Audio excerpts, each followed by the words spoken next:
damay bàyyi rek Mouhamed mu daal di nuyonte ak moom ñu daal di dugg ci waxtaan bi. soxna Aïda Niang nekk membre wala boog responsable Bës Du Ñakk di parti bi nga xam te ni sëñ Mansour Sy Djamil moom moo ko jiite nekk tamit adjointe au maire de Dakar noonu la ñu lay nuyu ma bàyyi la nga nuyonte ñuy teewlu. waaw maa ngi leen di nuyu di leen ziar di nuyu ñi ma fekk ci plateau bi. di nuyu téléspectateurs yi ñuy seetaan. soxna Aïda ñàkkul ne fi ñuy waxtaanee nii Déthié Fall peut-être mi ngi au niveau de la direction générale des élections ngir dem déposer ay démissions yoo xam ne ni am na ci seen liste Ndakaaru ngir tamit am ñeneen ñu leen di wutu waaye kenn xamul lan moo siy tukkee. D'abord réaction par rapport à cela. waaw réaction bi mooy de dire que je pense qu'il y a plusieurs interprétations suivant ndax on peut remplacer ou pas. mais li may wax rek mooy comme que yeggaguñu ci phase de validation ou pas je pense que mën nañu peut-être accepter en fait les démissions maintenant comment ça s'est passé je pense que loolu moo wut suñu ñëw bi xamuñu nu mu demee qu'est-ce qui s'est passé kan la ñu def ak kan la ñu deful mais yaakaar nañ ni en réalité peut-être une élection législative au niveau de Dakar sans Yewwi réellement ce serait une très grande perte et yaakaaruñ ko donc je pense que bu yoree les pièces justificatives et que c'est des gens yoo xam ñi ngi ci liste bi ñoom seen bopp ñoo retiré seen bopp gisuma lu tax ñu war leen mën a forcer ñu def ci liste bi. mais beaucoup de gens se posent des questions Yewwi Askan Wi li si nekk yëpp si ressources humaines. Khalifa Sall sëñ Mansour Sy Djamil Déthié Fall ak ñeneen Ousmane Sonko. nan la leen lu mel ni mën a dalee question boobu ñu bari dañ koy posé wu. waaw boo nee lu mel ni mën na leen dalee ça veut dire que tu un peu corrobores ñuy wax ni en fait il y a une erreur je dis nit ki mënuñu ne tout le monde est parfait il peut y avoir des manquements mais je pense que comme ñun niñ koy casser rek peut-être concertation bi desoon na ba ñu mën a xam niñ fay def parce que c'est pas seulement des hommes qui composent la coalition Yewwi Askan Wi il y a des hommes il y a des femmes je pense capables même de nous représenter au niveau de l'hémicycle maintenant je pense que le président Déthié bu déposer la liste il va faire face à la presse et dinañu jox les réponses adéquates par rapport à ça. non yaa ngi naan damay mel ni kuy corroborer mais du loolu c'est que bu nekkee da ngeen di remplacer. ça veut dire que am na lu am. n'est-ce pas. est-ce que nekkul loolu rek mooy corroborer qu'il y a une erreur. non pour l'instant man je m'en tiens ak ñoom nu ñu koy waxee te la version qu'ils ont donnée. dans le sens où am na je pense que seet nga ko kii naan kii lañ jox cachet bi kii naan joxuñu ko cachet bi moi j'attends que le président Déthié ñu donne en réalité la bonne réponse selon moom et après on pourra apprécier. d'accord loo xam ne nii apprécier ngeen ko ñàkkul yéen waa Bës Du Ñakk. ndax jàpp ngeen ne gëdd bi leen waroon jox. notamment votre leader. sëñ Mansour Sy Djamil nekk sur la nationale à la 15e place. ndax jàpp ngeen ne cër bi leen waroon jox. ak d'ailleurs bi ngeen am si wàllum politique reflété wu na si loolu noonu ma wax léegi. c'est très loin de la réalité politique moo tax ñun ñu poser ay questions de principe parce que man je pense que bu ñuy dem dans une coalition ñëpp c'est comme les 5 doigts de la main ñëpp tolloowuñu peut-être je ne dirais pas bokkuñu gis-gis mais en termes de jaar-jaar en termes de ni ñuy apprécier mbir yi bokkul. maintenant ñun dañu poser ay questions mooy lu tax ñu teg ko 15e lu tax ñu teg par exemple ku mel ni président Guirassy 17e parce que c'est pas seulement une revendication bu Bës Du Ñakk am mais plusieurs partis dañ ko am lu tax MRDS bokkul ci liste bi lu tax Cheikh Bamba Dièye ñu yóbbu ko 25e position lu tax Aminata Lo ñu yóbbu ko 12e position et cetera et je pense que dinañu jox ay réponses parce que tey bu ñu nee c'est une rupture parce que loolu la ñu wax les Sénégalais une nouvelle démarche donc acte boo xam ne nit ki posé na ko il faut que mu joxe les arguments yu koy étayer beneen bi mooy pourquoi jusqu'à présent leader yooyu amuñu même accès à la liste. parce que tey bu Saliou Sarr waxee Déthié tontu ko Saliou Sarr n'est pas le leader de Taxawu Diomaye n'est pas le leader de Pastef comment des gens qui ne sont pas des leaders de parti peuvent avoir accès à des informations yi nga xam ne les autres leaders amuñu ko maintenant comme ni ma ko waxee la dernière fois ñun focaliser wuñu ci ay position ou pas mais je pense que bu ñu nee dañuy xool CV xool parcours xool base nit ki objectivement fi ñu teg sëñ Mansour je ne dirais pas que kii na mais jegewul sax en réalité fi mu waroon tegu beneen élément bi mooy en 2017 quand le président Khalifa Sall était en prison sëñ Mansour Sy Djamil pratiquement moo nekkoon la tête de liste parce qu'il était le 3e sur la liste nationale est-ce que c'est logique nit ki nga xam ni il y a 5 ans il était 3e sur la liste nationale tey ngeen xëy ngeen yóbbu ko 15e sans aucune je ne dirais pas concertation mais yëgaloo ko waxoo ko dafa xëy rek am ku dem jëli la liste ñu gis position donc c'est cette démarche là que ñun en réalité la ñuy dàq te la ñuy xaar les explications adéquates pour peut-être xam nu ñuy doxee ak fan lañ jëm. mais est-ce que dama ko maye dama am ñaari laaj rek par rapport ak loolu. bu ci njëkk bi moom mooy est-ce que li am nii ci seen investiture yi. jàppoo leen ne dafa dévoiler beaucoup de failles yu am ci seen biir coalition bi. Qu'est-ce que par exemple tu entends par faille? Manque de communication, manque de concertation. Waaw. Manque de démocratie. bu fekkee ni ngeen wax yéen ñi nga xam ne entre guillemets ay frustré ngeen moom la ñeneen leader yi def donc ça veut dire que démocratie bi xaw naa des ci biir beneen bi tamit ci li may wax ne dafa wane ay failles yu bari moom mooy ñi nga xamante ne ni yéen entre guillemets toujours les frustrés bu fekkee ne dañoo wax ne idéologie da ngeen bëgg changement est-ce que polémique gu poste war naa am parce que ku mënti nekk ci Yewwi Askan Wi ak position bu mu mënti nekk su demee ci hémicycle bi seen idéologie lay yóbbu. donc est-ce que kon querelle de positionnement ak de poste waroon naa am seen biir. waaw foofu selon li ngeen di woote boobu ak léegi. déjà premièrement du frustration désaccord ga dans la démarche et yow sax émettre nga ko en termes de communication en termes moo tax ma ni ñun dañuy poser ay questions et dinañ xaar les réponses adéquates beneen bi du querelle de position. c'est-à-dire dañu am benn démarche bu ñu teg dès le début ñu ne dafa am commission nationale d'investiture ñu ne yii ñooy critères yi nga xam ni les députés war nañ ko remplir pour ñu dem représenter ñu au niveau de l'hémicycle ils ont demandé à chaque parti au niveau de chaque département mu présenter ay candidats boole ci un CV boo xam ni parcours bi da ciy nekk parce que le débat même sur est-ce que bu ñu laajee CV du ñu teg de côté en réel ñi nga xam ni peut-être seen njàng sorewul posé nañ ko ne li nga xam ni moo ñu ëppal solo mooy ki nga xam ni dina dem di coytu les problèmes de la population mën ko indi et mën ko régler au niveau de l'hémicycle moo tax benn instant ils ont demandé le parcours bi ñu demandé yooyu yëpp ñu ñëw ñu teg ko au niveau des départements et au niveau national chaque parti par exemple proposé fi nga nekk loolu bu amee tey du la bett bu ñu ñëwee ñu jox ñu benn semblant de liste au niveau du département de Dakar boo xam ni 3 partis ñoo ko nu ñu koy waxeetee ñoo ko séddoo du la jaaxal bu ñu defee loolu ñu jox la département de Pikine boo xam ne aussi 3 partis yooyu ñoo ci nekk même bu dee wàllu ñëwaat na donc ça veut dire que ci ñun li ñu jàpp mooy dafa am benn logique gu samay doom a gën seen doom ñun ñoo gën a compétent ñeneen ñi donc ce semblant de concertation de profilage ñu génnee les bons profils pour ñun en réalité defuñu ko moo tax on pose ces questions là du question de en réalité de positionnement parce que justement xaw ngaa ñëw ci sama ñaareelu laaj damay prondollu rek parce que mu ngi ci sa biir réponse bi foofu noonu foogoo ne tamit politique base la électorat la bu fekkee ne jàpp nañ ne PUR ak Pastef ak Taxawu Sénégal ñoo ëpp doole ñeneen parti yooyu fa nekk yëpp selon les dernières élections est-ce que du ñooñu tamit ñoo gën a yellu ci yenn département yeeg yenn liste yi ñu gën leen a jox position yi gën a baax une évaluation très subjective parce que par exemple vous bés du ñàkk bu ñu xoolee en termes d'élection élection yi ngeen fi wane benn représentativité bi bu tax a am solo moom bëriwul foofu lay ñëwee non c'est clair mais comme on le dit la liberté d'expression et d'apprécier ñun on est très démocrate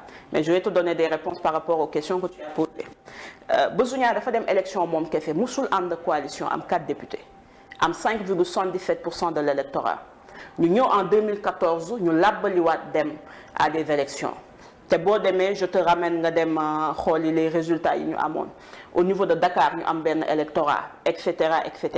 La seule différence qu'on avait moins quand c'est une élection nationale benn nit la ñuy voter alors que quand c'est une élection locale c'est des profils qui sont au niveau local ñu ñëw 2017 ñu dugg dans la coalition Manko Taxawu Sénégal Sëñ Mansour nekk 3e sur la liste te ñun ñi nekk ci base bi xam nga des fois wax ci sa ay ci sa ay performance day compliqué parce que mën na nit ñi xalaat ni y a une base de subjectivité mais fi ñuy toll fi ñu ci yegg mooy en réalité li ñu def te ñu wàcce ñun sur le terrain def la tournée nationale en 2017 xam nañu ndax base baa ngi fi wala base bi nekku ci ñu dem 2017 je pense que ci le PUR demee woon à des élections législatives sur Besuñaak est parti à des élections législatives en 2012 sur un nombre d'inscrits de 2 500 000 il a eu 113 000 voix ñëw 3e au niveau national PUR dem je donne juste cet exemple-là pas pour comparaison mais sur juste étayer en 2017 sur 6 500 000 d'inscrits su ma juumul ils ont eu à peu près 173 000 voix. PUR ak Bës du Ñakk ànd en 2019 et je pense que vous avez les résultats des élections présidentielles où c'était Issa Sall le candidat et le résultat c'était 300 et quelques mille voix. Je te laisse le soin de faire nu ñu koy waxee calcul addition et on verra fan la base bi nekk. mais kon est-ce que waaw bàyyi ma yeggali monsieur bàyyi ma yeggali. Sëñ Mansour était sur le terrain avec Issa Sall loolu kenn mënu ko bañ. nga gis nga nangu ko nga ñàkk ko nangu et ils ont fait le tour du Sénégal ñun c'est avec 9 départements qu'on a eu un électorat. Le Taxawu est parti aux élections législatives en 2014 et gis nañ comment il a raflé Dakar comment naka la ñu amee woon benn résultat bi. En 2019 le Taxawu était avec Idy, c'était dans une coalition et on a vu les résultats qu'ils ont eu. En fait ils étaient en coalition en 2019 on a vu le résultat qu'ils ont eu. Résultat wu 2019 doo ma ne Khalifa Sall rek ko joxe doo ma ne Idrissa Seck rek ko joxe doo ma ne ñi nekkoon ci coalition bi Malick Gakou rek ko joxe c'était une jonction de force. ñu ñëw nag tey en 2022 du dëgg ñu war a basé wu déjà ci base bi parce que ñun ragaluñu ku ñu ni ñu koy waxee tey pesé wu.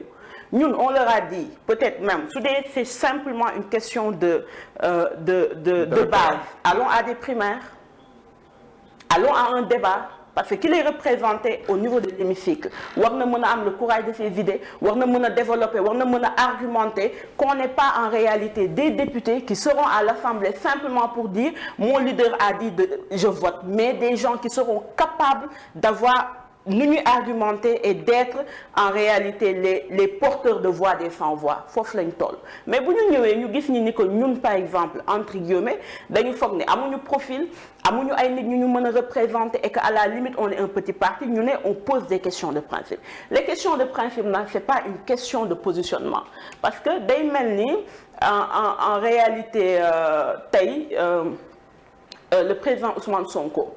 yow boo ñëwoon tey avec tout ce que le Pastef a fait en 2019 nga ñëw ñu teg ko je dirais même pas 15e position mais 5e position ñu jiital ñoo xam ne demuñu élection ñu jiital ñoo xam ne xamuñu lan la ñuy peser est-ce que doo poser wu des questions.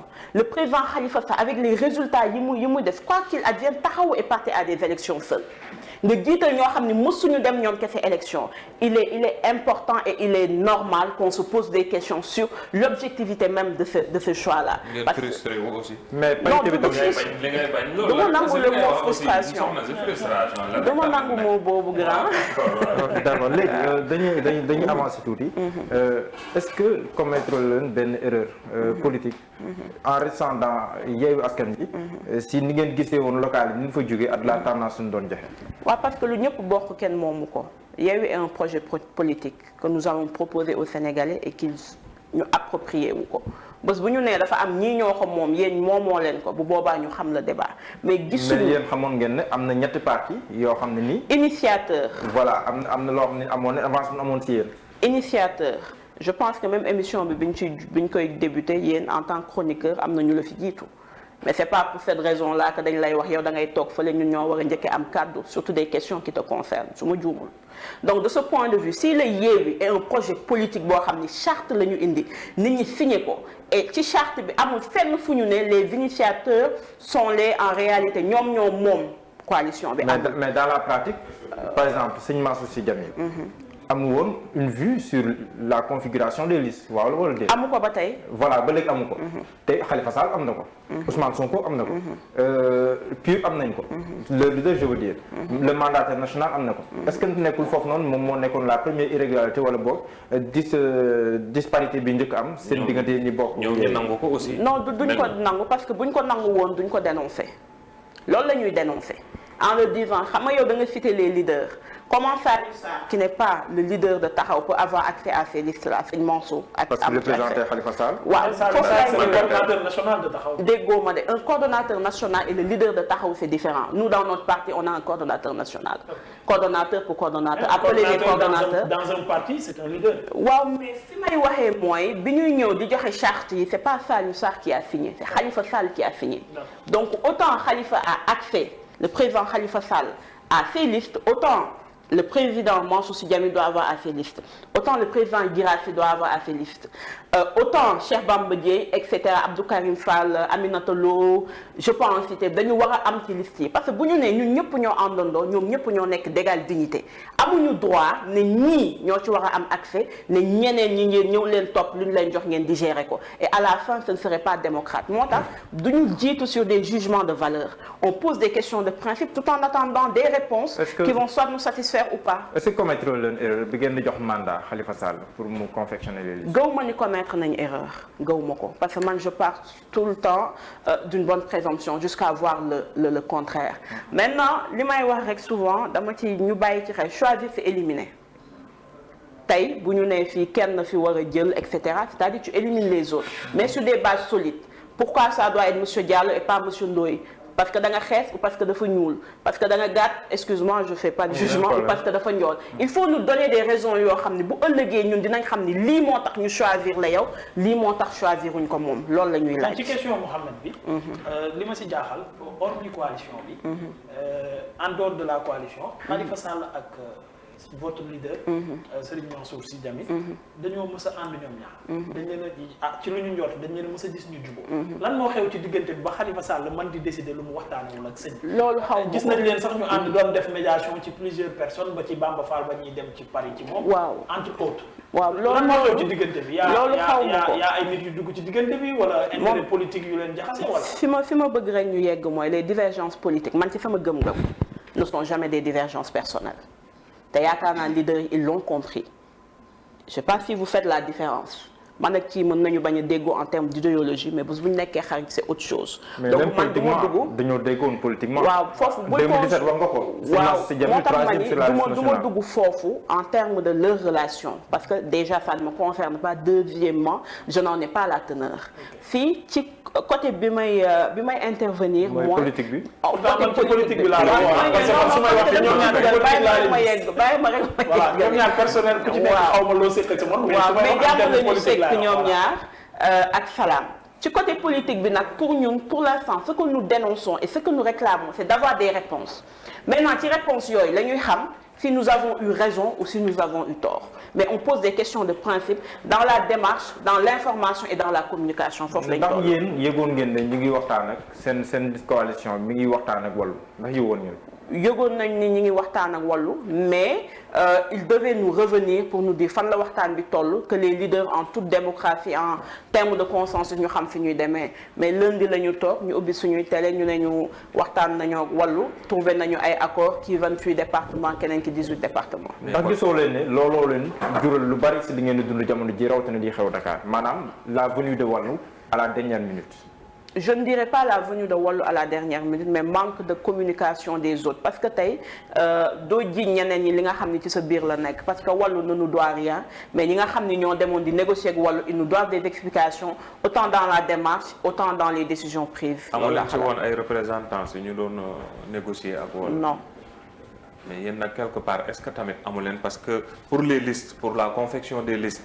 Il n'y avait pas de représentant de Bës Du Ñakk négociation yi pour coalition bi amul représentant est-ce que quelque part aussi bu ngeen nangoo loolu mënu leen accepter luy juddoo ci négociation yi ak ci confection liste yi. Normalement pour les listes kenn amu fa woon représentant on a demandé à un leader de confectionner les listes mais avant de les faire d'appeler chaque leader de discuter avec moom et de lui dire lii ak lii surtout pour les partisans ce qui n'a pas été fait sur la discussion avec Wallu on avait donné mandat à certains su ma juumul parce que xaw ma exactement ñan la j'ai oublié ñu dem discuter bu ñu demee ñu convoquer waat la réunion des leaders pour ñu am mandat dem xool quels sont les accords qu'il va falloir que ñu jël gis nañ ni loolu amul donc côté boobu du ne qu'on est fautif mais nit tamit tout le monde ne peut pas tout faire mais yow bu ñu la yónniwee boo ñëwee nekk ndaw da nga war a delloosi en réalité l'information nit ñi apprécier pour wax la continuer wala bul continuer mën nga am accord wala mënoo leen am accord c'est les mais li Ahmed wax sànq dafa mel ni dafa am kon manque de démocratie dafa xaw am ci seen coalition loolu la ñu gisagum mais comme je l'ai dit on pose des questions maintenant les réponses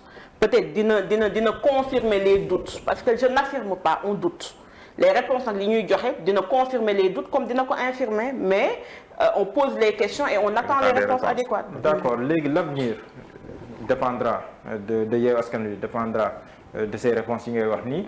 mais ndax jàppoo ne déjà am na benn dynamique bu mu kase. lu mënti am déjà quand il y a doute dans une coalition am na lu bari lu muy yàq ndax jàppoo ne boo leen demee nii si législative yi résultat yi ngeen espéré woon boo leen moytul di ngeen ko yées lu bëree bëri. mën na am parce que du ma divan mais comme ni ñu koy waxee rek ñun au-delà des personnes dañu xool quel est l'intérêt de la population et je pense que foofu la nit ñi di taxawee manque de démocratie je ne pense pas parce qu'on a démontré la liberté d'expression des leaders qui ne sont pas des toutous. Certains nous parlent de discipline mais une discipline sur des décisions concertées sur une coélaboration amuñu ko. Maintenant le reste on verra en réalité fan lay dem. Je pense que hier vous avez vu la déclaration du MRDS disant que ñoom ñi ngi nu ñu koy waxee te suspendre leurs activités dans le Yewwi. ñeneen ñi ngi doon wax le maire de Thiès def na ko même s'il y a une nu ñu koy waxee te y a un démenti confirmé gul etc.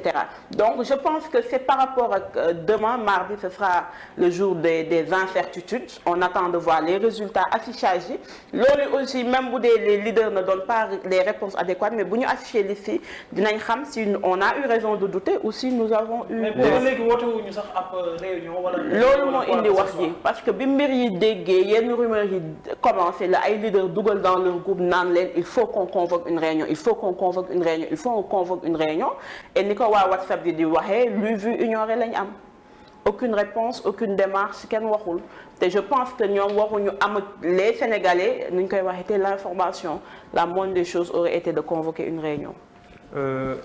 Sànq yaa ngi koy wax amul ba léegi ni une concertation certaine mais jàppoo leen ne fu mu toll nii yéen mën ngeen am ba génn parce que yaa ngi naan yéen a ngi am ay doutes mais si jamais vos doutes se confirment yéen waa Bës Du Ñakk lan mooy nekk la réaction est-ce que vous allez rester dans Yewwi wala ndax da ngeen di suspendre wala ndax da ngeen di génn carrément. Bon man mënuma wax ni quelle sera la réaction mais je dis que le jour où les doutes se confirmeront on va organiser une réunion d'urgence comme on l'a fait la dernière fois et en tirer les conséquences yi nag mën na nekk génn mën na nekk geler ses activités comme mën na nekk des mais comme on dit duñu nu ñu koy waxtee duñu balayer dara parce que je pense qu'un minimum dans un compagnonnage c'est déjà le respect la considération et la communication. am na ñu naan maintenant ñi ngi xool ndax ndaw ñuy génn si jamais la liste de Dakar est invalidée seen liste ndax loolu jàpp nga ne. am na ñu ne bu ñu invalider seen liste Dakar.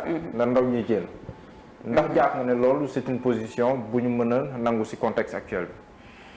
Je ne sais pas parce que il faudrait d'abord ñu xam où se situe la responsabilité moo tax je dis attendons parce que bu dee c'est l'erreur a été commise au niveau de l'État je ne vois pas pourquoi les gens ne devront pas résister si nag l'erreur c'est du côté de Yewwi je ne vois pas pourquoi les jeunes devraient sortir. yéen a ngi wax tam Benno Bokk Yaakaar. dañoo war a invalider seen liste yëpp. ndaxte si parrainage yi. li ñu laaj li gën a bari c'est 55 327. ñoom ñu indi 55 328. mu ëpp benn. ngeen sukkandiku si benn ndogal boo xam ne conseil constitutionnel jënde woon na ko di wax ne. bu ëppee dañuy maabal lépp. maanaam candidature yi sax dañuy invalider lépp. mais ñoom dañuy sukkandiku si benn arrêté. boo xam ne ministre de l'intérieur jënee na ko. pour wax ne bu nekkee dafa am lu dolleeku si parrainage yi si li gën a bëri la sa yokk rek li ñuy dindi waaye leneen dafay des faut situer aussi li ma la wax nii yëpp. Le ministre de l'intérieur c'est pas la loi c'est-à-dire il y a la jurisprudence Malick Gakou. et su dee ñoom dañu considérer que mun nga nekk APR nga nekk Yewwi nga nekk tel parti ñëpp a yem en termes de loi et de règles tey la liste de Benno Bokk Yaakaar doit être invalidée. mais ñoom xam nga am nañ sax arrêté bu ñu jafandu. seen arrêté bi ñu jafandu en fait l'arrêté ne peut pas être au-dessus de ce qui a été dit en termes de constitution mënul nekk. waaw c'est vrai mais xam nga juriste yi mën nañ interpréter. non juriste yi mais yéen amoon na sax si loolu lañ jafandu. non ci li ñu jàpp mooy parce que yéen même ay juristes ñu leen wutal si loolu lañ jafandu mais pour ñu gisal si lu dëgër loolu mën a jafandu problème. ci li ñu jàpp c'est la jurisprudence de 2019 avec le président Malick Gakou ci loolu lañ jàpp c'est-à-dire que mënoo ko bañal kële la dernière fois parce qu'il est de l'opposition tey parce que c'est le pouvoir qui est dans des démêlés nga ni nañ ko nangul non la loi elle doit rester impartiale et on espère que la loi elle sera respectée. mais par rapport ak boobu parce que aussi boobu tamit faute boo xam ne la bu nekkee yéen ci nu ngeen sukkandiku lu grave la est-ce que da ngeen a woote à la résistance. comme bu fekkee ne seen liste bi nuñ ko bëgg a dàqee teguñ ko ci yoon. wala yéen seen bos rek moo leen gën a intéressé ne si boobu ngeen. pas du tout bu boobaa xam nga les questions yi ñuy poser dafa mel ni ci ni ngeen di poser question c'est des questions politiques quand ça vous arrange vous appelez à la résistance quand ça ne vous arrange pas vous n'appelez pas à la résistance je pense que c'est des questions de démocratie de république et que c'est le peuple sénégalais qui va juger l'opportunité de sortir ou pas maintenant ñun li ñuy wax mooy dinañu dénoncer dinañ ko xeex te duñ ko nangu. ndax mënoo leen attaqué arrêté bi nga xam te moom le ministre de l'intérieur génnee si mbirum parrainage ak yooyu. mais xam nga yooyu yëpp question yi ngay posé nii moo tax ñu doon woote réunion parce que c'est la réunion qui va nous aider à nous concerter. ñu xam ban stratégie la ñuy teg naka la ñuy àndandoo naka la ñuy dóorandoo. mais bu réunion amul loolu nag c'est pas à notre niveau ñun loolu la ñuy revendiquer qu'il donne des explications et qu'il nous éclaire parce que c'est pas à travers la presse le kii di naan tel moo yor cachet bi que le naan tel yorul cachet bi et cetera il faut qu'ils appellent une réunion vérité bi génn ku ci nekk xam foo féetee. juste rek ma fàttali mbokk yi nekk ne Babacar Kébé suñu ndaw li nekk fële nga xam ne moom mooy siège du DGE mu ngi fa actuellement di jox xibaar ne Fallé bi damay fàttali Déthié Fall yegg si na depuis 9h35 donc dugg na ci biir ñu ngi xaar en attendant mu génn daal di wax ak taskatu xabaar yi fa nekk du ñàkk mu indaale ay réponses ci questions yi nga xam ne soxna Aïda Niang beneen kalam bi mu ngi koy laaj beneen gàmmoom bi parce que tamit Babacar mu ngi ñuy xamal ne foofu noonu fi mu toll nii accès bi jafe na lool ndax police mu ngi ko encadré fees fa dell ngir kaaraange bi xamuñu nag lu waral loolu aussi mais daal accès bi jafe na te boo otul aussi dinañ gis yeneen i mouvement ci kanam tuuti ànd ceeg Babacar Kébé boo otul aussi dina dugg ci direct bi laataa ñuy yëkki jotaay bi mën naa am mu dugg bu duggul aussi di ngeen ko am en direct ci Seneweb TV ak seneweb.com lépp luy xibaar lu jóge foofu nga xam ne moom mooy DGE ak taataan kàddu ki nga xamante ne nii moom mooy Déthié Fall mu xam. waaw foofu la sax laay ñëw si dispositif sécuritaire bi parce que la dernière fois on a vu que Barthélémy Dias ñëwoon na foofu jàppante ak ay takk der te ñu gis un dispositif sécuritaire boo xam da nga koo relever si beneen niveau muy mel ni c'est un signal boo xam ne ñu ngi koy envoyé à l'opposition notamment à Yewwi Askan Wi ndax gis-gis boobu nga si am. Bon, c'est un signal ou une intimidation, mais je les rassure que Yewwi Askan Wi ce ne sont pas des terroristes, c'est des citoyens qui doivent avoir accès à l'information. Et que le président Déthié, il est le mandataire. Donc, sécurité boobu pour la, il a le droit d'aller, de voir ñi nga xam ni moom la joxoon la liste et de dire s'il y a des démissionnaires nii lay demee. Maintenant, ils ont peur de quoi? Qu'est-ce qui se passe ba ñu teg dispositif. non lan moo parce que keroog seen mandataire ñëwul keneen ku dul seen mandataire. mais dafa ñëw demander attends je pense que gis nga vidéo bi ñëwuñu pour buuxante. waaw ils sont venus pour aller vers l'information on leur a refusé l'accès. et c'est un service public qui doit être ouvert à la nu ñu koy waxee aux citoyens sénégalais. mais je ne dois pas. mais à quoi ça sert les mandataires. waaw le mandataire c'est ouvert pour tout le monde. c'est ouvert parce que xam nga nit am na noo koy accueillir sax ne ko amoo accès ci dossier bi mu ñibbi bala. mais bu dee dès le début mayuñu ko sax fu mu duggee ba wax ak un responsable ba xam lan mooy droit wam ak fan la war a yem je trouve que quand même. mais boo yónnee ba pare di demaat est-ce que ki nga yónni wóolu nga ko est-ce que du loolooy problème parce que bu fekkee dama laa yónni ba pare ne la yow yaay sama mandataire. ba pare nga dem ma jóg topp say tànk ba buuxante di ma fekk. est-ce que wóolu naa la tamit. non du question wóolu ou pas question que amoon na lu nekk sur les réseaux sociaux en termes de liste.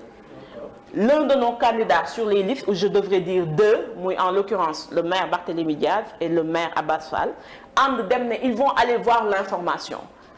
Ils pouvaient même... ils ne devaient pas demander l'information à Déthié Fall. Non, parce que Déthié logiquement. C'est ce qui est normal parce que tamit mënuñoo pëccoxoo ba ubbi foofu.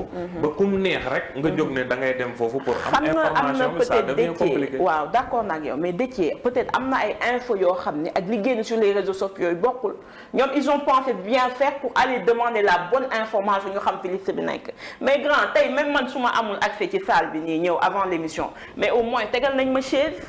mais au moins te beñe yi sax neex na jox nañ la benn beñe boole au moins bu ma amul woon accès grand na ma ne madame de ñii ñi ngi def ci seen émission bokkoo ci bu ëllëgee nga dem parce que ça c'est même l'affaire même du Sénégal c'est la teranga la moindre des choses nga ne ko monsieur le maire fii amoo fi accès waroo ñëw demander des informations mu génn dem mais dès le début la ñu ñëw indi affaire de force de xuloo bay puusante ay buntu et je trouve que même s'il y a une responsabilité qu'il serait quand même très facile de dire que ce n'est que la responsabilité du maire. fa war woon a dem bu ñu fa demul woon lii nga wax ni yëpp du fa. lu tax wax ni fa dem en tant que maire de Dakar. En tant que maire de Dakar mais aussi en tant que citoyen qui s'est toujours battu pour les droits. mais yaakaar naa casquette bi moo gën a mag.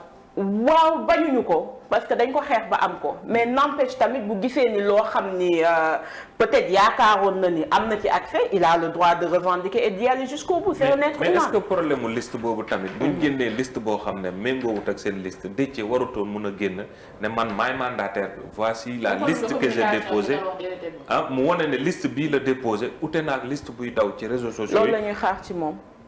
moo tax la faute kon kay faute bi. non ci non moom non la grand xam nga man du ma leen absoudre de faute parce que je n'en ai même pas l'intérêt li ma fi indi tey vous savez que on n'est pas d'accord sur des principes mais du ma nangu aussi que ñu jeter leen l'opprobre sur tout.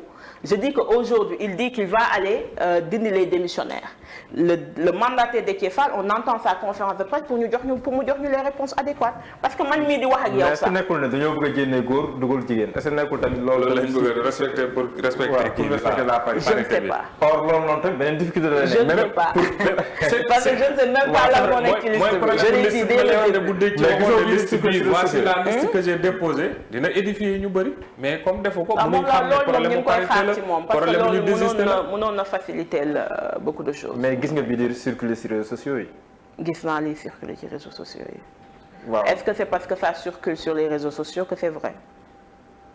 mais amul benn démenti formel boo xam ne ni jóge na si Yewwi Askan Wi par exemple. non pas jóge na ci Yewwi Askan Wi parce que aujourd'hui bu démenti di amee tous les leaders de Yewwi Askan Wi doivent se réunir et avoir une position loolu lañ defagul donc génnagul c'est-à-dire même Déthié en tant que mandataire il peut communiquer mais sur autre chose bu ñu war a wax la position de Yewwi Askan Wi il faut qu'il appelle à la conférence des leaders qui vont se réunir pour donner une position loolu mais yéen waa Yewwi est-ce que amoo leen problème ak parité parce que même yow au niveau de la ville de Dakar am na ñu jàpp ne que si conseils municipaux yi ni ñu ko voté demeewul noonu respecté wuñu la parité même bu nekkee am na ñeneen ñu jàpp ne même bu nekkee maire bu góor la le premier adjoint mën na nekk góor aussi loolu tamit ndax du.